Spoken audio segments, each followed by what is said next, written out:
វាសនាចាពីបុព្ពេបានជួបមាសស្នេហ៍គ្រូពេទ្យដួងចិត្តពីមុនសែនឆ្ងាយឥឡូវគៀងចិត្ត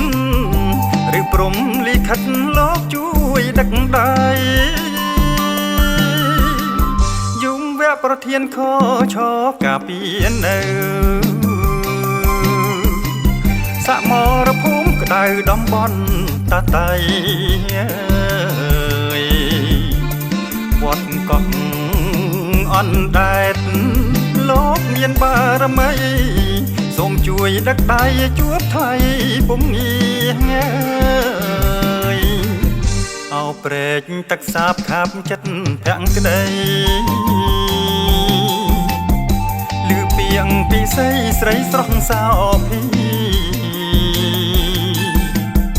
អូនឲ្យបងឡើងបែបផ្លែអំពីបងក៏មិនរៀឡើងបេះជូនស្រីទោះមានអង្គក្រងបងខំដេចម្ដាក្នុងចិត្តឋានខ្លាលឹងអស់អ្វីងើយបាញ់ជាក់ចិត្តស្មោះ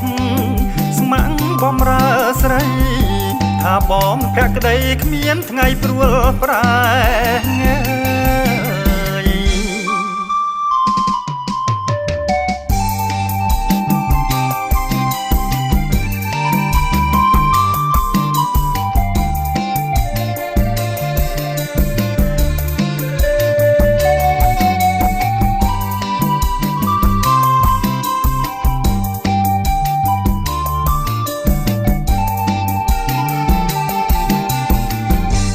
ព្រែកទឹកសាបខាប់ចិត្តភាំងក្តី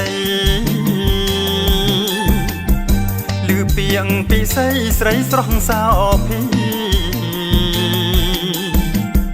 អូនឲ្យបងឡើងបែបផ្លែអំពី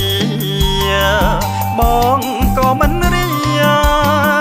ឡើងបេះជូនស្រីមានអង្គក្រងបងខំដេចម្ដាក្នុងចិត្តឋានខ្លាលឹងអស់អ្វីងើយបាញ់ជាក់ចិត្តស្មោះស្មាំងបំរើស្រីថាបងភក្តីគ្មានថ្ងៃព្រួលប្រែ